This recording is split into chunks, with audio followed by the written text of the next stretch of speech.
Hello, Assalamu alaikum, my dear friends. This is our lecture number 12, and here in this lecture, we will talk about chemical properties of methane.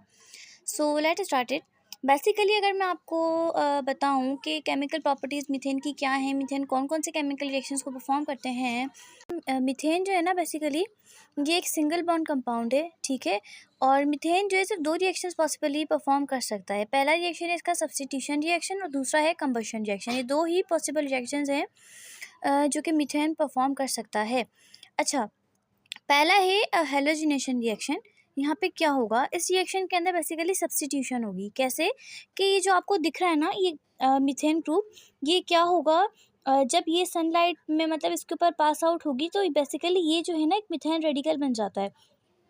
और ये chlorine क्या करता है, जाके वहाँ पे उसके साथ अटैक करता है, ठीक है। और एक क्लोरीन और इसका जो एच रिमूव हुआ है वो HCl की फॉर्मेशन करते हैं। और यहाँ पे जब Cl लग जाता है तो बेसिकली हमारे पास CH3Cl बन जाता है, जिसको हम कहते हैं क्लोरोमीथेन,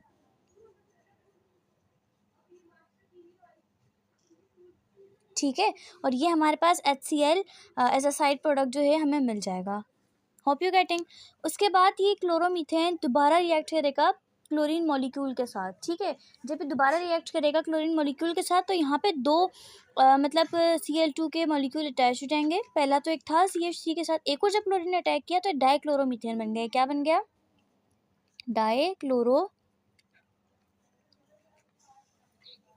ये डाइक्लोरोमीथेन की फॉर्मेशन हो गई एंड सिंपल HCl हमें दोबारा एज अ साइड प्रोडक्ट हमें मिल गया, ठीक। अब ये CH2Cl2 यानी कि डाइक्लोरोमीथेन जब दोबारा क्लोरीन मॉलिक्यूल के साथ रिएक्ट करेगा तो हमारे पास यहाँ क्लोरोफॉर्म लेगा, क्लोरोफॉर्म, ठीक है। और यहाँ पे HCl हमें दोबारा मिल जाएगा। अब ये क्लोरोफॉर्म दोबारा जब ना क्लोरीन मॉलिक्यूल के साथ रिएक्ट करेगा तो हमें क्या मिल जाएगा, यहाँ पे देखें आहिस्ता आहिस्ता इसे हाइड्रोजन मॉलिक्यूल रिप्लेस हो रहे हैं।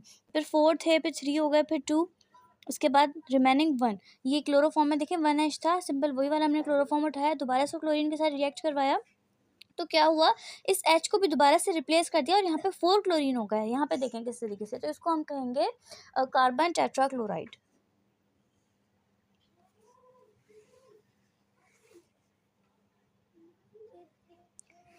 कार्बन टेट्राक्लोराइड हमें जो है यहाँ पर मिल जाएगा। अच्छा, अगर मैं बात करूँ इसके सेकेंड रिएक्शन की जो कि ना मीथेन परफॉर्म करता है, दैट इज़ कंबशन रिएक्शन। तो इस कंबशन रिएक्शन में क्या होता है, कंबशन सिंपली मीन्स कि जब यहाँ पे ऑक्सीजन की प्रेजेंस जो है ना लाजमी है। कंबशन के अंदर ऑक्सीजन जो है इसकी प्रेजेंस होना लाजमी है।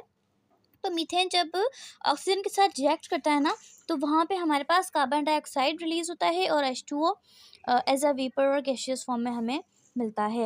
ये मीथेन गैस वही है जो हम अपने ना हाउस होल्ड्स में मतलब हम बर्निंग प्रोसेस के लिए यूज़ करते हैं। सिंपली कार्बन मीथेन गैस है जो हमें फ्यूल ऐसा मतलब घर में भी हमारे पास आती है, इसमें हम खाना वगैरह कुक करते हैं। तो ये मीथेन गैस वही है। अब वो मीथेन गैस जब भी कंबशन होता है तो ऑक्सीजन आपको लाजमी चाहिए होता है। तो जब ये कार्बन और ना इस O2 के मॉलिक्यूल के साथ क्या रिएक्ट करेगा तो कार्बन डाइऑक्साइड मिलेगा हमें, और बाकी जो इसके H2 थे ये इसके O के साथ रिएक्ट करके वाटर की फॉर्मेशन कर लेंगे। बेसिकली गाइज ये हमारा जो लेक्चर था आज का बहुत ज़्यादा सिंपल और इजी था। केमिकल प्रॉपर्टीज ऑफ मीथेन को जो है हमने आज डिस्कस किया। इस लेसन से आई मीन इस टॉपिक से रिलेटेड कोई भी आपको कन्फ्यूजन हो रिलेटेड तो आप मुझसे इनबॉक्स में क्वेश्चन कर सकते हैं, ठीक है। इंशाल्लाह नेक्स्ट वीडियो में हम जल्द मिलेंगे, तब तक के लिए अल्लाह हाफिज़।